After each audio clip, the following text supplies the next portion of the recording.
Welcome back for part 2 of the porch repaint.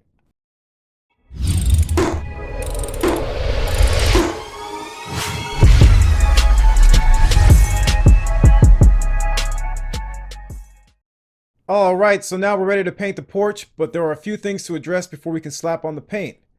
First, I wipe down the porch with a sponge that's lightly damp with water, since I suspect there's still quite a bit of sanding dust on the porch despite my best efforts to clean it. I turn over the sponge every so often to a clean side and change the water periodically before it gets dirty. While I complete the other prep work, the porch should have enough time to dry.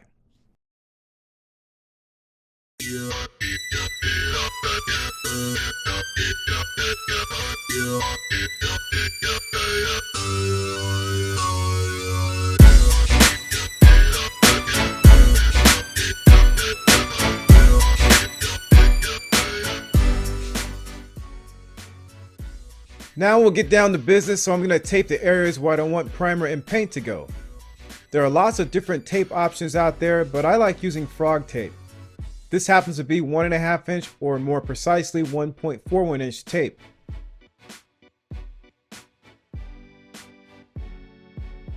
I use a putty knife to help adhere the edges, and yes, I recognize that I didn't completely clean the putty knife after using it to apply wood filler.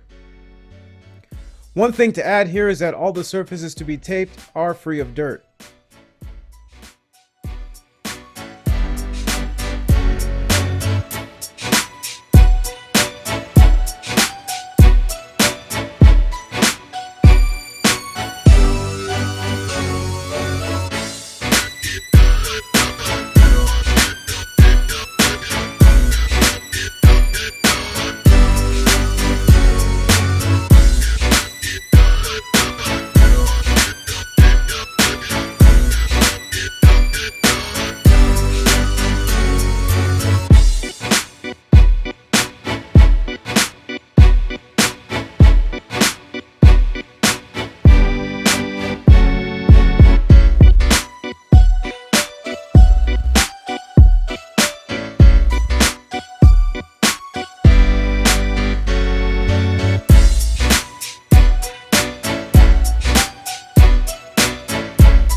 With the masking out of the way, I cover the steps and partially cover the walkway with drop cloths for added protection. Here are the tools and materials we'll be using to prime the porch. Starting on the left, I have a handy pail with a plastic liner. This was optional since I have a roller pan with a plastic liner. Flood penetrol for oil-based paints to slightly thin and level the primer. One caution here is the technical data sheet for the primers that I'm using says to not thin it. So it's probably a good idea to skip the penetrol, but it's pretty warm out and direct sunlight is hitting parts of the porch. So definitely read over the instructions for whatever primer you decide to use on your project. Next is odorless mineral spirits and some shop towels for cleanup. The primer I'm using is Benjamin Moore Fresh Start 094 Exterior Oil-Based Wood Primer. Even though Benjamin Moore is rather expensive, I've always had great success with their primers. And in my humble opinion, a reliable primer is one of the most important factors for a lasting paint job. Now, the primer I chose is not the recommended primer for the Benjamin Moore paint I'm using as a finish coat, but Benjamin Moore Tech Support gave me the okay to use this primer. To not give a more long-winded explanation as to why I selected this particular primer, I'll put some information in the description below you can check out. Then we have a few heavy nap rollers, a 4-inch, a 6-inch, and a 9-inch on a pole. I was going to buy a wider roller, but I didn't think I'd ever have another use for it. I have a package of paint brushes of varying sizes, which on the scale of good, better, and best quality are in the better category. I don't really like using cheap brushes for primer since there's a chance the brush marks will show through the finish coat. Last up, again, is a paint pan with a plastic liner for the rollers. Alright, so I stir the primer with the stir stick, mixing in the contents that settled at the bottom of the container.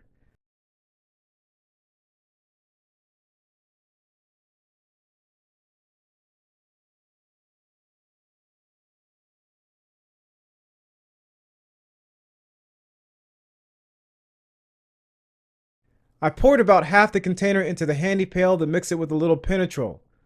Again, not recommended by Benjamin Moore.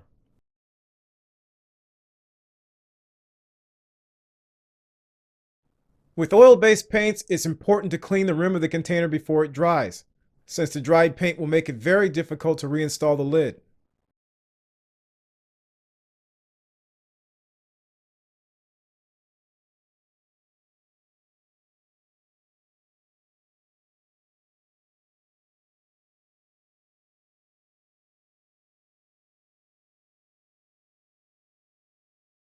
I then poured it into the roller pan.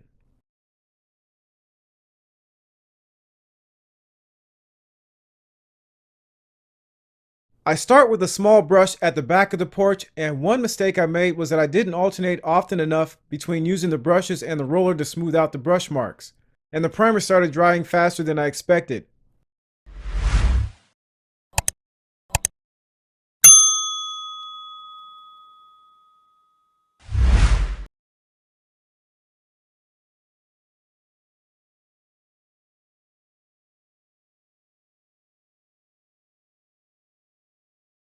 In the field of the porch, I moderately load the rollers with primer and roll it on in short strokes to ensure coverage, letting the rollers do the work.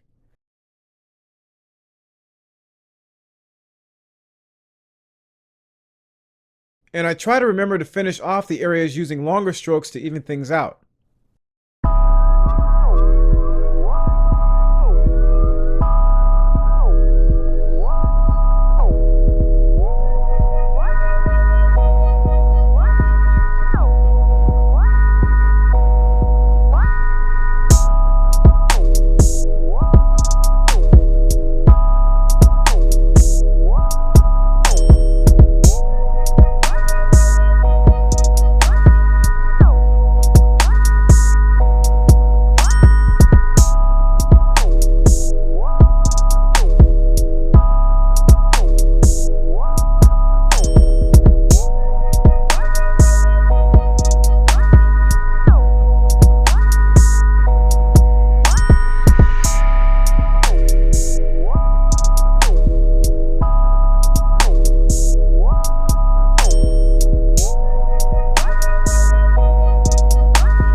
To seal in the wood's tannins so they don't show through the finish coat, a second coat can be applied after the first coat is dried for 8 hours.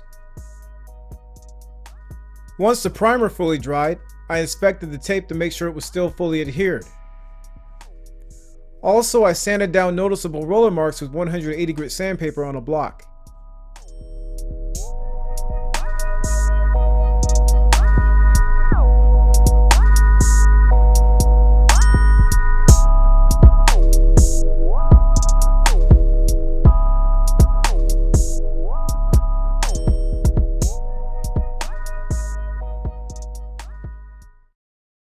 I add a drop cloth to fully cover the walkway around the porch so I don't track dirt from my shoes onto it.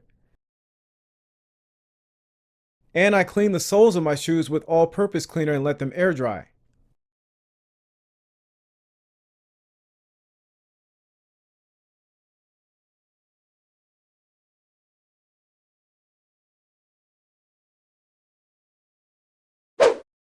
Alright, so here are the tools and materials we'll need to finish coat the porch.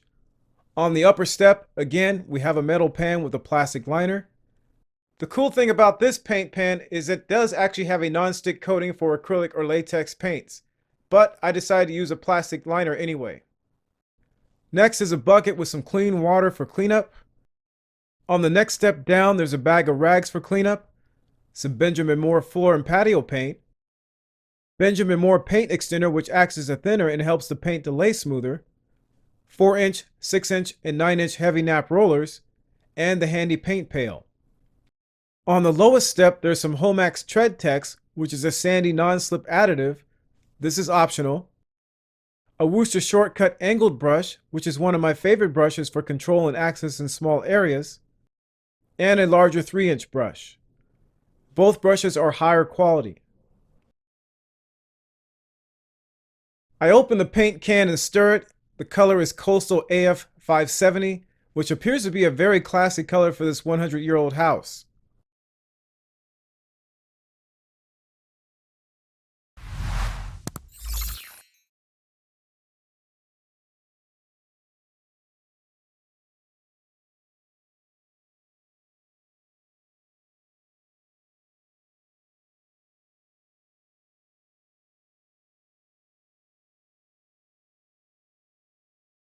I then add the extender in a maximum ratio of 8 ounces of extender to 1 gallon of paint.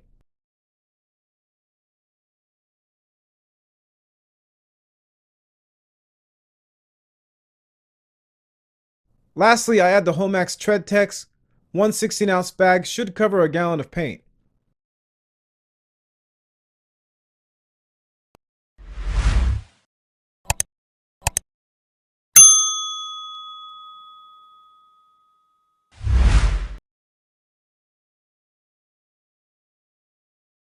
After mixing the paint, I pour some of it into the roller pan and get to work, starting at the back of the porch.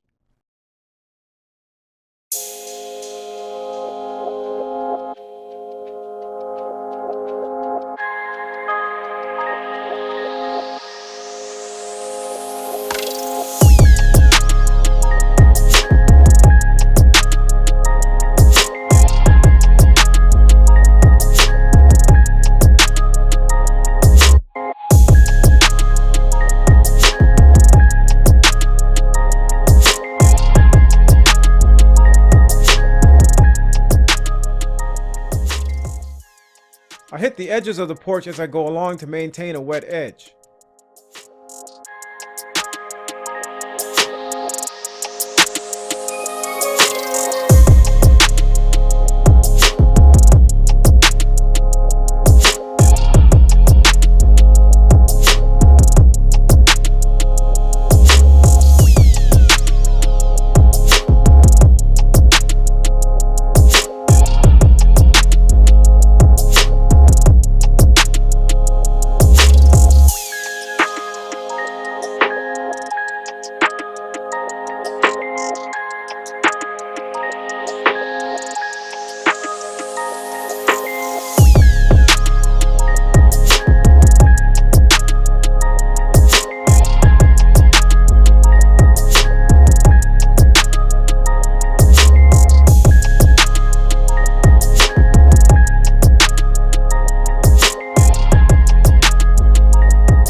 After painting the porch, the brushes and rollers can be cleaned with fresh water.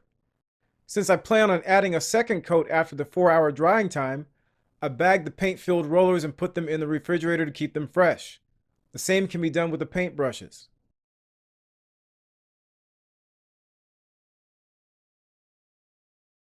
All that's left now is a little touch-up. Below the siding on the porch, I use a small craft brush to cover up the white primer that's showing.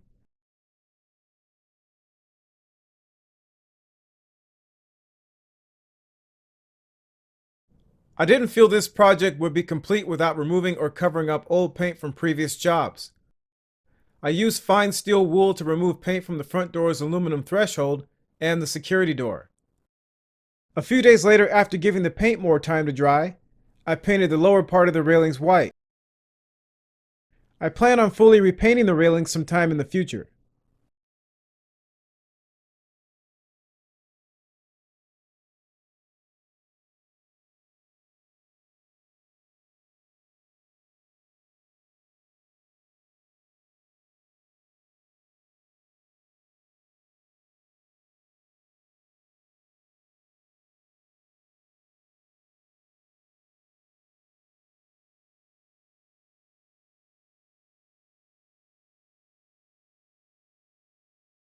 Alright, so there you have it. There's repainting the porch of my relative's house.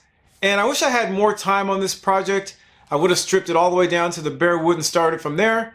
But that wasn't in my schedule. And we made sure we focused on the high traffic areas here, got all those taken care of, and then leveled out the paint as much as possible. And then used a really high quality primer and a high quality paint on top of the porch to get a good bond and make sure that would hold up hopefully for years to come. So hopefully this information was helpful, and thanks for watching.